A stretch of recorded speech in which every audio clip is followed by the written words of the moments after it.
Sinon, je voudrais profiter de vos micros pour continuer la sensibilisation parce qu'il s'avère qu'aujourd'hui, l'engagement communautaire, on est en train de l'échouer au niveau de la province du Nord Kivu en rapport avec la COVID-19. C'est la raison pour laquelle nous avions décidé de partager avec vous, les hommes des médias, pour que vous puissiez partager notre inquiétude à la population du Nord Kivu, surtout celle de Goma. Aussi, profiter de vos micros pour que l'opinion comprenne comment nous pouvons gagner la lutte contre le Covid ensemble. Il vous souviendra qu'à un moment donné, il y avait un engagement soutenu de la population du Nord Kivu. Nous avions vu la satisfaction de beaucoup de gens en rapport avec les attitudes de la population de Goma, surtout. Mais ces derniers temps, nous constatons nous-mêmes qu'il y a un relâchement. Nous constatons nous-mêmes qu'il y a une propagation des cas. Au jour d'aujourd'hui, nous sommes à 174 cas dans la ville de Goma. C'est chaque jour, ça fait 2 semaines que nous notifions de nouveaux cas. Comme vous le savez, nous l'avons toujours dit, il y a beaucoup de gens qui se sont pensés spécialistes de la Covid, mais jusqu'à aujourd'hui, personne ne peut prétendre avoir tous les éléments requis pour combattre cette pandémie. Tous les pays, tous les pouvoirs publics, tous les scientifiques sont encore sur beaucoup d'hypothèses. Et aujourd'hui, le port de masques s'avère très, très efficace partout. Et nous pensons que si on est là, c'est pour insister sur le port correct de masques.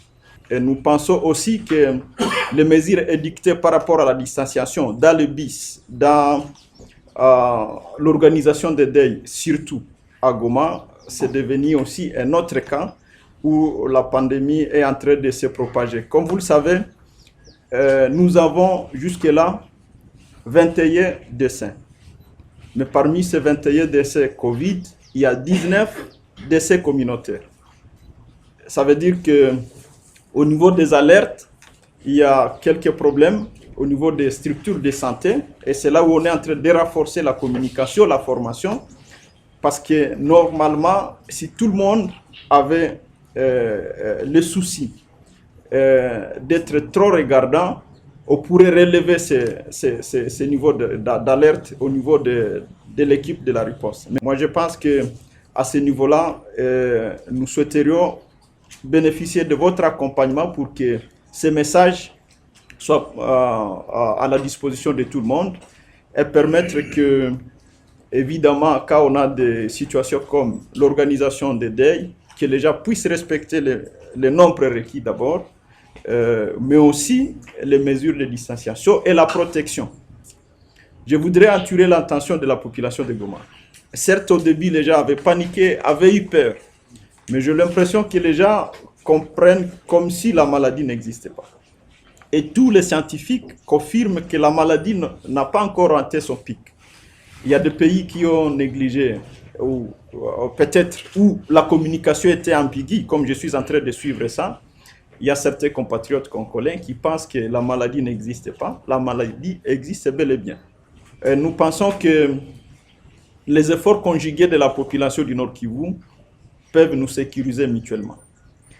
Je vais vous confirmer que notre pays, comme je l'avais si bien dit, que nous allons faire notre riposte en fonction de nos moyens. Il ne faut pas croire qu'on est dans la possibilité de tester tout le monde.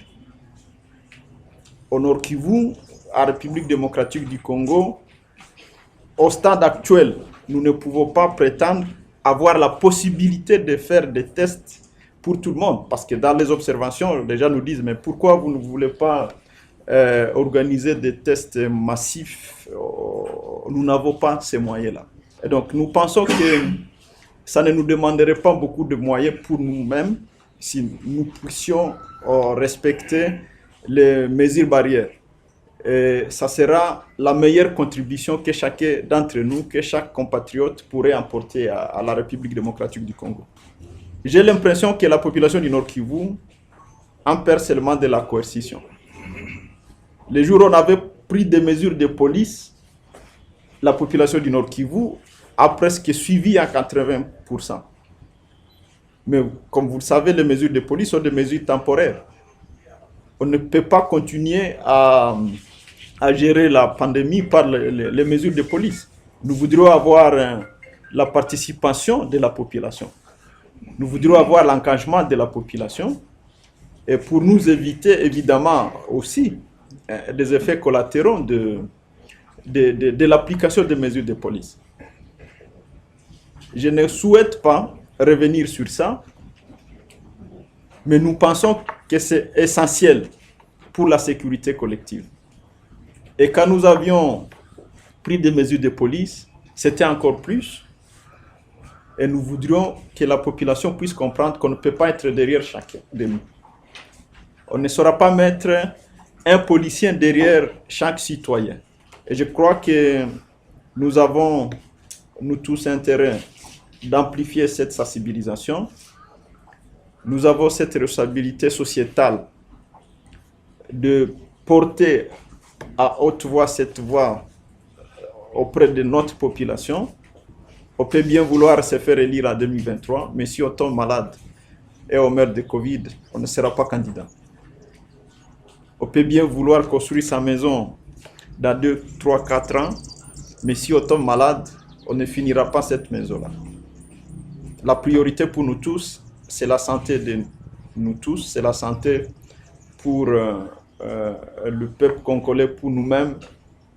Et je crois que la meilleure participation que nous devrions donner à l'État congolais, à notre province, c'est ce sacrifice-là. De savoir que